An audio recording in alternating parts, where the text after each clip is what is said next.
It's been a dramatic week since that press conference where US President Donald Trump publicly berated Ukrainian President Volodymyr Zelensky. We have seen the United States announce that it is cutting or it is pausing military aid and intelligence sharing with Ukraine. We have seen the European countries scrambling to pitch in support, in fact, even declaring more military spending. We have seen leaders like Keir Starmer and Emmanuel Macron try to put together a coalition of the willing, so to speak, to supplement US forces. Now, there are a number of questions at this point.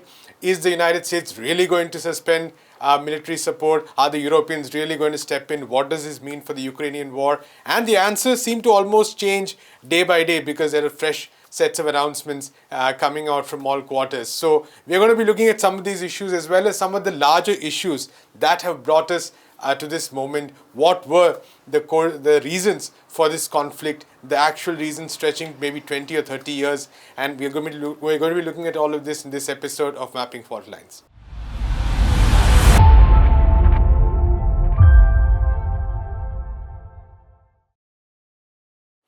We are with us Prabir Purkayastha. Prabir, so very interesting week. Of course, a lot of drama. There was a lot of reporting about what Trump's strategy is, what is he trying to do, and like I said, it's sometimes difficult to really get an answer because some of this could be just transactional carrot and stick approaches, as they're calling it. Some could actually be a deeper shift. But before we go into some of the larger issues and some of the history, quick update from you, quick inputs from you regarding what you think is strategically happening right now as far as the war is concerned.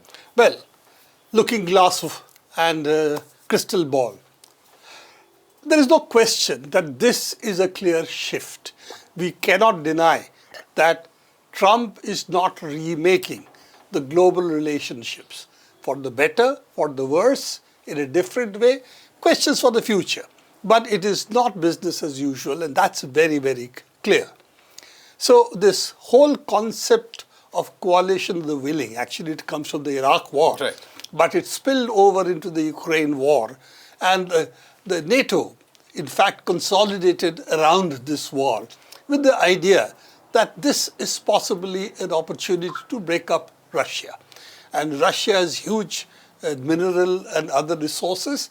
So weakening or breaking up Russia means that Western capitalist enterprises would then be able to, if not feed off the carcass of Russia, but at least batten on Russia, which was what happened after 1990. But this clearly is not happening. That Russia has been able to respond and the sanctions did not work. Now either the West, NATO, continues this war or has to look for an alternative. In this, Trump, of course, has come with the position that I am going to change everything. So he has that in his mind. And it is also clear that he would like to upset the chessboard, so to say, and that he is doing. There is one background which people have not registered, that Trump does find this whole campaign that Trump is put in stooge, which was done in the United States in the elections, that partly Ukraine was involved. And Zelensky and the government at the time did tacitly play into this campaign. So he is not that happy about Zelensky anyway. But clearly, if he wants to change the way the war is continuing, because the war, let's face it, even Western commentators are realizing that the war is not going to get its objective. Right. The Russians have strengthened militarily and otherwise. You can see that already they have taken over increasing amounts of territory. And it's a slow war. But in the slow war, Russia seems to have more ability for arms, armaments, soldiers, all of it, that Ukraine is able to do, which is not surprising. The West's support, particularly in Europe, is waning. And that is also clear that this is a continuous drain. So the need for a reapproachment or a peace is evident if you are looking at the larger geostrategic and economic picture. And Trump seems to want to have that happen. and get the kudos for that, the credit for that, and also focus on how his new economic and other policies will continue. Right. So I think it's very clear that this war is not in the interest of Ukrainian people, Russia obviously, or in the interest of the European people. There is only in Western Europe a section which wants that war to continue. And that is the pro-NATO sections. And if US was driving that earlier, now it appears even US is willing to reorganize or rethink about this. And I think this is what we are seeing. So I don't see it as simply transactional or some grandstanding and so on. I think there is a shift in the geostrategic outlook of Trump. What that is, maybe we should discuss it another day. Right. But certainly this is a part of that shift. It doesn't mean that Trump has become a peacenik or has become a good guy. He still wants his pound of flesh. He's talking about this billions of dollars of bilateral resources from Ukraine to pay for the war and so on. Which reportedly do not exist anyway. Which probably do not exist, or if they do, the investments required are going to be huge. Right. And a lot of them are actually in the that part of Ukraine, which is Russian speaking and which led to, in fact, the conflict. Right. When it was Russian language, identity was sought to be stamped out. Right. And that's where the civil war started, which is what it was in the beginning, before Russia intervened. So putting all of this together, if to short answer to the question, yes, I think this is a juncture at which rapid changes are likely to take place. And if Zelensky does not agree to this, I don't think Ukraine and Western Europe has that much of play as the thing they have to continue the war against Russia. Right, Prabir. So like you said, of course, the situation is changing, but it does look like a decisive shift in how this overall picture is, so to speak. But one key question has been, when the peace talks do happen, and it does look like they will happen, what are the positions each country, each side is going to take? Let's keep the Europeans out right now because it looks like they're not going to be on that table. And the US position seems to be shifting all around. But the Russians have had a consistent position for not just the last 2 years of the war, 3 years of the war, but for the past 10, 15 years maybe. And that position has defined how they've approached the issue of Ukraine, the issue of Europe throughout all this period. And a lot of it, of course, has to do with NATO and its expansion. It'll be interesting to go into that. So let's just take a look at some animation on how NATO has expanded over the past 70 years or so. And we see this, not in the initially a bit gradual, but then this very dramatic shift post the 90s. Yeah, 1990 is a change. Yes. And then you can see the expansion of NATO taking place quite closer to the Russian state, right. Of Russia. Yeah. And of course, Ukraine was the last piece of that puzzle. Last straw also for the Russians. Yeah, last straw for Russia. Yeah. Then that is when William Burns had said, if you're talking about what happened then, it's also very clear that it started when 1990, East Germany was allowed to unite with West Germany, and that is at the time that guarantees, not written, but guarantees are given during the discussions. And this is what is the National Security Archive, which is an independent body in the United States, which gets documents which are in public domain, puts it together, has put together what were the discussions, who understood what, and more importantly, who said what. And it was clear at that point that eastward march of NATO would not take place, was the assurance which was given. Now, it was not put in the discussion's final treaty, so to say. Those are not recorded because Gorbachev seemed to have believed that if the West says this in discussions, that they really mean it. But then, as we know, what later happened, they said, well, this is not written in the documents. There is no document to say this, and therefore we can continue, as you saw from 1990 onwards, the NATO's expansion eastwards took place, and finally, when it came to Ukraine, that is the time that Putin put his foot down. And this is again, thanks to Julian Assange and WikiLeaks, this document is there. which is 2008, William Barnes, who was the ambassador of the United States to Russia, he has said that "niet" means "niet," which is what you're stating the Russian positions, that this is a red line. And if NATO expands to Ukraine, then this is not going to be acceptable. We also had the case of Georgia earlier. So this is where finally Russia seems to have drawn a line on the sand, because this is, if you put missiles over there, it's really a couple of minutes from Moscow. Now that's what we have discussed earlier also. And therefore, it is finally a possibility of a decapitating strike on Russia, taking out the military and civilian leadership. And that was not going to be acceptable.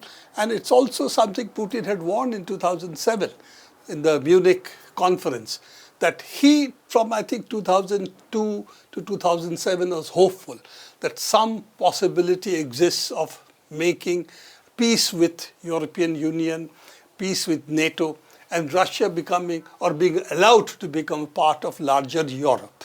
That was what his goal seems to have been in the beginning. It turns out that was wishful thinking, and therefore in 2007 he drew the line on the sand. In 2008, of course, Ukraine was admitted provisionally. The guarantees were given, yes, you can become a member of NATO.